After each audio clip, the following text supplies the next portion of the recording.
സൗദിയിലെ അൽ ഖസീം പ്രവിശ്യയിൽ ലഹരി മരുന്ന് വിതരണം നടത്തിയ സംഘത്തെ പിടികൂടി. 3 സൗദി യുവാക്കളടങ്ങിയ സംഘത്തെയാണ് രഹസ്യ നിരീക്ഷണത്തിലൂടെ പിടികൂടിയത്. റെയ്ഡിനിടെ 26 കിലോ ആഷിഷും ലഹരി ഗുളികകളും പിടിച്ചെടുത്തു.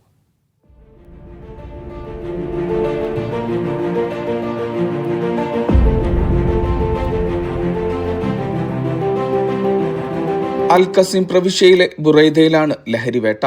ലഹരിമരുന്ന് വിതരണം നടത്തിയിരുന്ന 3 സൗദി യുവാക്കളടങ്ങിയ സംഘമാണ് പിടിയിലായത്. ഡ്രോൺ ഉൾപ്പെടെയുള്ള സാങ്കേതിക വിദ്യകൾ ഉപയോഗിച്ച് സംഘത്തെ നിരീക്ഷിക്കുകയും പിന്തുടരുകയും ചെയ്താണ് അറസ്റ്റ്. അറസ്റ്റിന്റെ ദൃശ്യങ്ങൾ ആഭ്യന്തര മന്ത്രാലയം പുറത്തുവിട്ടു.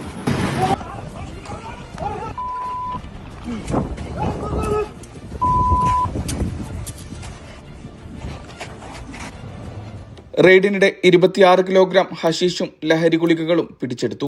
പ്രതികൾക്കെതിരെ നിയമ നടപടികൾ ആരംഭിച്ചിട്ടുണ്ട്. അന്വേഷണം പൂർത്തിയാക്കി പ്രതികളെ പബ്ലിക് പ്രോസിക്യൂഷന് കൈമാറാനുള്ള നടപടികൾ പുരോഗമിക്കുകയാണെന്ന് general directorate of narcotics control വ്യക്തമാക്കി. Vishal Cherpulassery, media 1, Riyadh.